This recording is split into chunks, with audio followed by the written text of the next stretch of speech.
Hey, what's going on there, everybody? This is Sammy Leggett here representing Team JVS, here to give you guys a review straight from TIFF 2023. We had the honor of being able to go on site and checking out all amazing different shows and feature films from some of the greatest artists in the world. And this one is straight from Ava DuVernay, and I'm talking about Origin. This is based on Isabel Wilkerson's book, Caste. Now, this is surrounding Isabel Wilkerson's character is being played by Aunjanue Ellis-Taylor.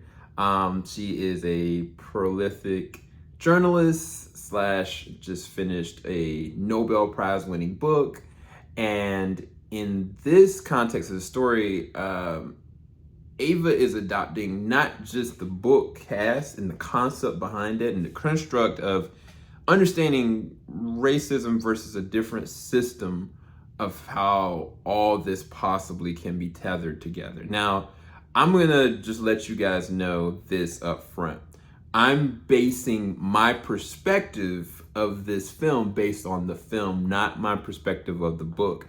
Now, if you disagree with the book, there's not gonna be any kind of difference in perspective how you feel about the film. But if you look at the film as a film to value what it is from a cinematic standpoint, then you can get a different understanding, even if you disagree with the perspective of the system of caste that Isabel is trying to portray in this one and that Ava is adapted. The other part of this that I will add to this is that they also are talking about certain things that Isabel was dealing with during that time as well, and the loss and the understanding of mental health and the imbalance of mental health that she's trying to battle throughout this film. There's so many different things about this film that resonated with me, but I'm gonna go and try to break it down as best I can. From a cinematography standpoint and from a location standpoint, they shoot this everywhere. They're in India, they're in UK, they're everywhere. From my understanding, even listening to the Q&A session, they shot this in less than 37 days, which is insane to be able to go to all these different specific sites.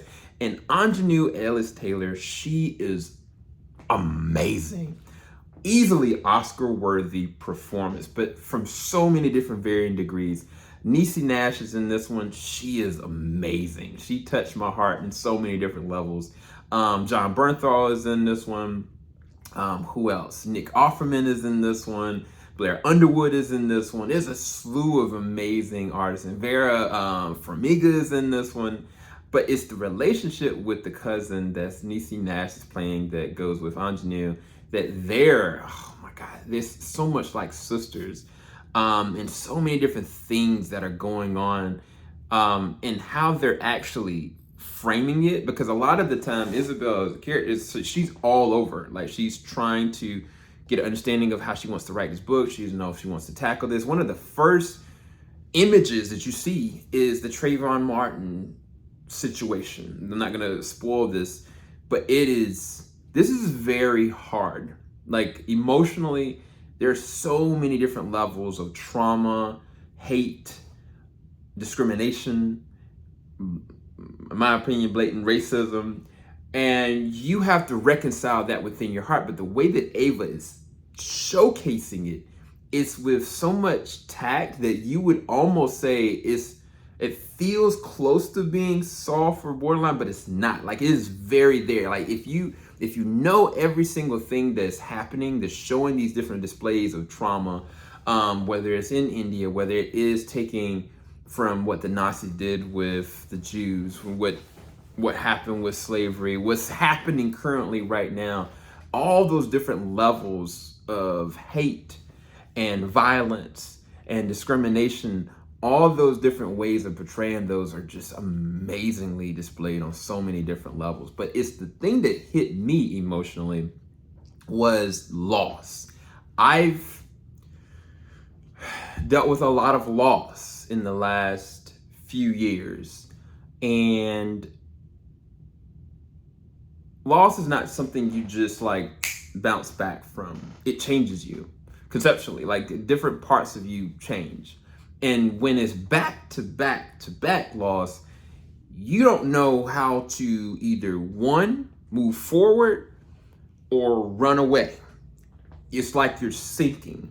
And the way that they they illustrate that through kind of like a seasonal change. Like the moment that she deals with her first level of loss, it was almost like you're seeing her slowly descent, and they don't allow the camera to stay with her too long. You just hear her and you see images of her.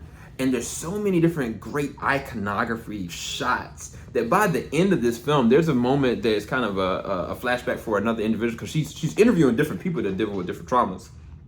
And there's a shot of her with a little boy, and that, the communication there, it touched me in ways that I needed. I needed that kind of healing, because from the beginning of the movie to the end, it's about talking about the process of caste and what caste is, and how there's like connections to show, like for instance, like the Germans looked upon how the Americans were actually using slavery to put people in a certain kind of submission, and how to make a person look and presume to be dehumanizing by doing certain things, but then they chose to eradicate a race of people to never have them come back or even to procreate or connect. And just the different levels of that, it's a very interesting concept. I think the thing, again, I've said in the beginning of this, I don't know if I necessarily agree with the process of the book, because there are certain levels of race and discrimination that goes back 4,000 years. And the first levels of slavery in and of itself, there's something there as well. But I think that the certain cornerstones, certain things to actually think about, if you've never read the book or the concepts behind it, it is very enticing. But just do realize you don't necessarily have to agree with the book, that's what they're displaying. That's what she's kind of telling. And I think the journey of her connecting all the dots is even more enticing. But I think that if you're looking for more connectivity, it's not there because it's not there in the book. Just make sure that's known. But again, amazing performances, amazing iconography. This is a well-crafted film. This is one of my favorite films of TIFF 2023, and probably one of my favorite films of this year. Highly recommend you go and check out Origin. And hopefully you guys get a little bit more understanding of how amazing of a film this is. Congratulations to Ava and team, and congratulations to Aunjanue. Easily one of the best performances this year. All right, I'll talk to you guys soon. Peace, people.